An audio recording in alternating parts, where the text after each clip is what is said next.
แต่นี้ต่อไปการเดินทางเข้าไปที่สามเหลี่ยมทองคำจะง่ายขึ้นหลายเพราะว่าสนามบินสากลบ่อแก้วได้ทำการเปิดอย่างเป็นทางการแล้ว Time to shareสวัสดีท่านผู้ชมกลับมาพบกับรายการทำทูแซสำหรับพวกข่าวที่เราอยากจะนำเสนอในมื้อนี้ก็คือการเดินทางเข้าไปเที่ยวที่สามเหลี่ยมทองคำหรือว่าแขวงบ่อแก้วแต่นี้ต่อไปจะสะดวกสบายหลายขึ้นเพราะว่าในปัจจุบันได้เปิดทำการสนามบินสากลบ่อแก้วก็คือเปิดอย่างเป็นทางการแล้วเนาะถ้าได้ที่ว่าสนใจอยากจะเข้าไปเที่ยวสามารถไปได้เลยในตอนนี้ในของข่าวได้มาจากเพจความสงบในวันที่6มีนาคม2026อยู่ที่สนามบินสากลบ่อแก้วเมืองต้นเพิงแขวงบ่อแก้วได้จัดพิธีเปิดสนามบินสากลบ่อแก้วอย่างเป็นทางการโดยการเข้าร่วมของท่านเฉลิมไสกรมสิทธิ์กรรมการกรมการเมืองศูนย์กลางภาครองนายกรัฐมนตรีท่านสมสวัสดิ์เล็งสวัสดิ์อดีตกรรมการกรมการเมืองศูนย์กลางภาครองอดีตนายกรัฐมนตรีท่านพลจัตวาแปลวคำบุตรจันแพงกรรมการศูนย์กลางภาคคณะ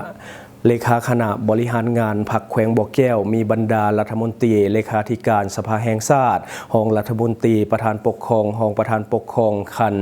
ศูนย์กลางและก็ท้องถิ่นมีประธานและก็รองประธานกลุ่มบริษัทดอกเงี้ยวค่ำท่านหัวหน้ากรมและก็รองหัวหน้ากรมหัวหน้าแผนกและรองหัวหน้าแผนกผู้อำนวยการบริษัทและก็สนามบินสากลบ่อแก้วจำกัดแขกหับเชิญเข้าร่วมท่านางเทียนทองโซภาผู้อำนวยการบริษัทสนามบินสากลบ่อแก้วจำกัดได้กล่าวว่าสนามบินสากลบ่อแก้วตั้งอยู่บ้านใหญ่สีเมืองงามเมืองต้นเพิงแขวงบ่อแก้วห่างจากเขตเศรษฐกิจพิเศษสามเหลี่ยมทองคำประมาณ5กิโลเมตรซึ่งได้รับการอนุญาตให้ลงทุนและก่อสร้างในปี 2021-2023 ที่ผ่านมาเป็นสนามบินเอกชนแห่งทำอิฐในสปป.ลาวภายใต้สัญญารูปแบบก็คือ BOT หรือว่าการลงทุนก่อสร้างและบริหารงานโดยบริษัท 100% ภายหลังสำเร็จการก่อสร้างและก็ได้เปิดให้บริการอาคารผู้โดยสารภายในประเทศอย่างเป็นทางการในวันที่5กุมภาพันธ์ 2024 เป็นต้นมา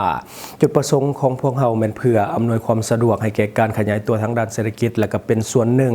ในการพัฒนาการคมนาคมที่สะดวกสบายสร้างเวียกเหตุงานทำและก็เป็นส่วนหนึ่งในการพัฒนาเศรษฐกิจของประเทศลาว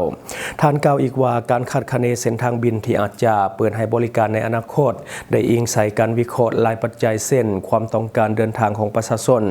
ด้านการท่องเที่ยวด้านการลงทุนทางด้านเศรษฐกิจการค้าการเชื่อมต่อภาคพื้นและก็ศักยภาพของโครงสร้างพื้นฐาน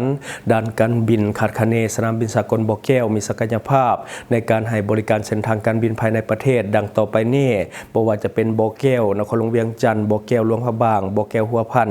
บ่อแก้วเสียงขวางและก็บ่อแก้วสวรรณเขตและบ่อแก้วจำปาสักส่วนเส้นทางบินระหว่างประเทศคาดว่าสนามบินสากลบ่อแก้วมีศักยภาพในการรองรับการบริการเส้นบิน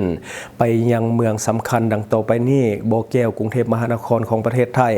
บ่อแก้วเชียงใหม่บ่อแก้วฮานอยบ่อแก้วโฮจิมินห์บ่อแก้วคุนมิงและก็บ่อแก้วกวางโจวบ่อแก้วฮ่องกงบ่อแก้วพนมเปญและก็บ่อแก้วเสียมเรียบเป็นต้นจากนั้นท่านเล็กลายศิวิไลรัฐมนตรีกระทรวงโยธาธิการและขนส่งก็ได้กล่าวเปิดสนามบินสากลบ่อแก้วเมืองต้นเพิงแขวงบ่อแก้วขึ้นอย่างเป็นทางการพร้อมเดียวกันนั้นในพิธีก็ได้มีการตัดริบบิ้นและก็มีการลั่นของ9 บาทเพื่อความเป็นสิริมงคลลั่นของโดยท่านเฉลิมไสกรมสิทธิ์กรรมการกรมการเมืองศูนย์กลางภาครองนายกรัฐมนตรีอันนี้ก็คือในของข่าวเนาะ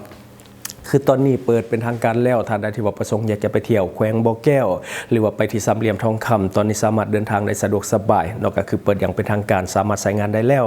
เชื่อว่าสนามบินนี่จะช่วยกระตุ้นการท่องเที่ยวของแขวงบ่อแก้วได้ดีกว่าเดิมนอกจากคือจะมีนักท่องเที่ยวเพิ่มขึ้นอย่างแน่นอนว่าเฉพาะก็คือว่าเรื่องของการท่องเที่ยวในพื้นที่ของสามเหลี่ยมทองคำอาจจะกลับมาคึกคักอีกครั้งหนึ่งหลังจากที่ว่าเปิดสนามบินเพราะว่าสนามบินมันบ่เฉพาะแต่นักท่องเที่ยวภายในแต่ว่ามันก็หมายถึงนักท่องเที่ยวต่างประเทศที่อยู่ใกล้เคียงและก็ห่างไกลออกไปที่จะเดินทางมาท่องเที่ยวในสปป.ลาวโดยเฉพาะในแขวงบ่อแก้วและก็ในพื้นที่สามเหลี่ยมทองคำอันนี้คือเนื้อในของข่าวนอกจากนี้ว่าต่ออีกข่าวหนึ่งก็คืออีกหนึ่งโครงการใหญ่ในนครหลวงเวียงจันทร์ก็คือโครงการ BRT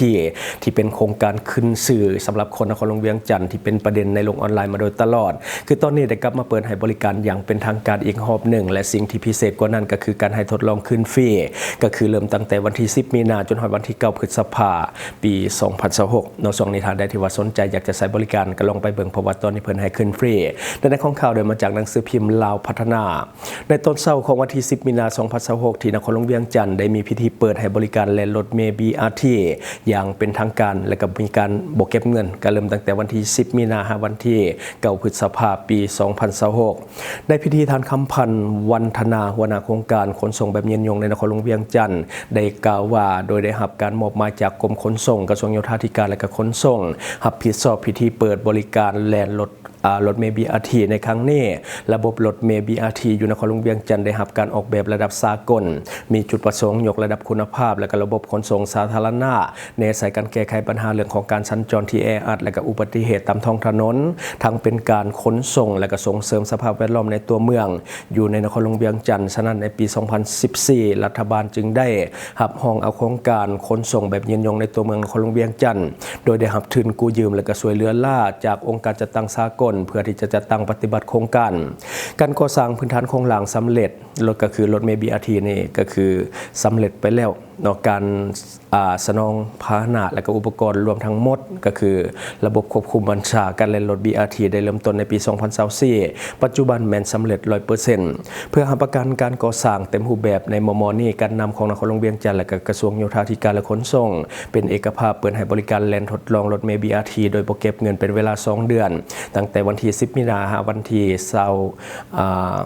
วันที่ 9 เดือน 5 ปี 2026ซึ่งรายละเอียดก็มีดังนี้ข้อที่ 1คือเวลาให้บริการวันจันทร์ฮอดวันอาทิตย์บ่มีมื้อพักเริ่มตั้งแต่ 6:00 นเช้าหา 22:00 นกลางคืนในชั่วโมงหีบด่วนก็คือช่วงเช้าเวลา 6:00 นหา 9:00 นแล้วก็ช่วงแลงก็จะอยู่ที่ 16:00 นหา 18:00 นความถี่ของรถหรือว่าเที่ยวรถจะหยุดส่งผู้โดยสารอยู่แต่ละสถานีแม้นระหว่าง 6-7 นาทีแล้วก็ในช่วงชั่วโมงปกติความถี่ของเที่ยวรถจะหยุดรับส่งผู้โดยสารแต่ละสถานีประมาณ 15 นาทีผู้ให้บริการรัฐวิสาหกิจรถเมล์นครหลวงเวียงจันทน์และก็บริษัทเพชรอารุณขนส่งสินค้าโดยสารภายในและต่างประเทศจำกัดและข้อที่ 2ก็คือสายทางและก็จุดสถานีเริ่มจากสถานีดงโดกหน้ามหาวิทยาลัยแห่งชาติหาสถานีตลาดเช้าแล่นเข้าออกตัวเมืองซึ่งจะผ่านทั้งหมดแม่น19 สถานีคือสถานีดงโดกหรือว่ามสเฮือนพักซีเกมบ้านสังคู่บ้านสะพังเมือกทาง450 ปีธนาคารส่งเสริมกสิกรรมธนาคารพงศวรรค์ภาคาวิวมอหงมอขออภัยโรงเรียน SOS และก็หอพิพิธภัณฑ์ไกรสนพรหมวิหารศูนย์ ICTC พลพะเนาและก็พลเข่งหอพิพิธภัณฑ์ป้องกันความสงบและก็พลสะอาดประตูใส่ถาดฝุ่นตลาดเช้าแล่นเข้ามาและก็แล่นกลับคืนก็คือเวียนกลับคืนเกี่ยวกับข้อห้ามและก็ข้อยกเว้นการนำใช้เลนเฉพาะรถเมล์ BRT ในช่วงเวลารถเมล์ BRT ให้บริการห้ามผู้ขับขี่ยานพาหนะประเภทอื่นๆขับขี่เข้าในเลนของBRT ผู้ที่ว่าละเมิดจะถูกตักเตือนและก็ปรับไปตามระเบียบการข้อยกเว้นสำหรับยานพาหนะที่สามารถแล่นเข้าหรือว่านำใช้เลนเฉพาะ BRT ประกอบมีรถฉุกเฉินของโรงโมและก็รถกู้ภัยรถดับเพลิงและก็รถขบวนของราชการที่มีตำรวจจราจรนำทางและก็รถขบวนอื่นๆที่ได้รับถึกรับรองอย่างเป็นทางการจากองค์การปกครองนครหลวงเวียงจันทน์ได้รับรองเป็นแต่ละกรณีเฉพาะในระยะเวลาที่แน่นอนอนุญาตให้ผู้ที่ว่าขับขี่ยานพาหนะประเภทอื่นๆที่จำเป็นนำใช้เลน BRT ในช่วงเวลาก็คือ 22:01 นาทีจนฮอด 5:59 นาทีต้องได้รับประกันความปลอดภัยถ้าว่าเกิดอุบัติเหตุในขอบเขตของการสงวนของ BRT แม้นเหตุให้ทรัพย์สินของรัฐเสียหายผู้ที่ว่าเกี่ยวของจะถึงปรับไม่ 10% ของมูลค่าที่เสียหายและก็ต้องรับผิดชอบแทนมูลค่าที่ว่าเปเสียหายตัวจริง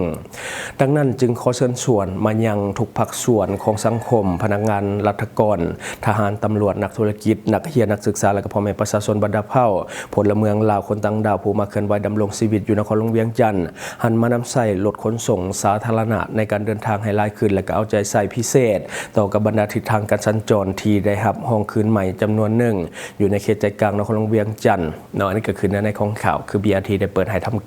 ทำการอย่างเป็นทางการและก็ให้บริการฟรีระยะเวลา 2 เดือนท่านใดที่ว่าสนใจใช้บริการสามารถเข้าไปใช้ได้ตั้งแต่มื้อนี้เป็นต้นไปคือตอนนี้เปิดให้ฟรี2 เดือนท่านใดสะดวกก็เข้าไปใช้บริการท่านใดที่ว่าอยู่ไกลก็จะยุ่งยากน้อยหนึ่งเชื่อว่ามีหลายคนอยากจะเข้าไปใช้บริการอยู่แต่ว่ามันติดที่เส้นทางรถเมล์มันยังบ่ควบคุมก็คือมันจะอยู่เฉพาะแต่เส้นทางใหญ่เส้นทางหลักเท่านั้นคนที่ว่าเฮือนอยู่ไกล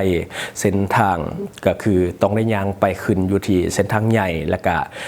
บางทีก็ต้องได้ให้คนอื่นไปส่งมันก็จะยุ่งยากหน่อยหนึงเวลาสิเขาไปใส่เนาะฉะนั้นนี่ก็มันจะใส่ได้เฉพาะผู้ที่ว่าอยู่ไกลเส้นทางเนาะก็คือมันยุ่งยากสำหรับคนที่ว่าอยู่ไกลมันบ่ครอบคลุมเนาะก็คือใส่เฉพาะเส้นทางใหญ่แต่ว่าคนที่ว่าอยู่ไกลเส้นทางใหญ่ส่วนใหญ่ก็จะเป็นคนทางคนมีเงินว่าสิซะก็คือมันจะบ่จำเป็นต้องไปใส่ BRT ดอกแต่ว่าคนที่ว่าอยู่ไกลเคียงก็สามารถที่จะย่างไปไกลน้อยหนึงเนาะเพื่อที่จะไปใส่บริการเนาะก็อยากให้ลองใส่นำกันหลายๆเพราะว่าตัวนี้มันจะช่วยลดผลเรื่องของปริมาณน้ำมันและก็ปริมาณรถที่ว่าเราใส่ในแต่ละวันเนาะจะได้ก็ตามติดตามนำการมาเปิดให้บริการครั้งนี้จะมีคนสนใจเข้าไปใช้บริการหลายหรือบ่เพราะว่าในช่วงที่ผ่านมาก็ถือว่าติดปัญหาหลายเรื่องของ BRT ซึ่งหลายคนน่าจะได้รู้นำกันมีการนำเสนอข่าวทั่วโซเชียลแต่ว่าการกลับมาเปิดในครั้งนี้น่าจะมีการตอบรับที่ดีขึ้นเนาะอันนี้ก็คือสิ่งที่เราเก็บมาเราสู่ฟังหวังว่าท่านจะได้รับสาระดีๆสำหรับท่านที่ว่าเบิ่งรายการเฮาอยู่คิดเห็นจะได้กับสิ่งที่ว่านำเสนอไปก็อย่าลืมฝากไว้ภายใต้คอมเมนต์ของเฮาและข้าพเจ้าจะเข้าไปอ่านด้วยตนเองขอขอบใจสนใจโฆษณาประชาสัมพันธ์ธุรกิจและผลิตภัณฑ์ของท่านผ่านรายการของเฮาสนใจติดต่อตามข้อมูลที่ขึ้นหน้าจอในปัจจุบันได้เลย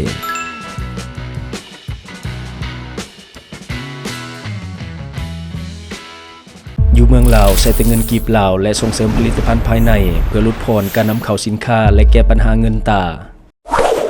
Subscribe for more video.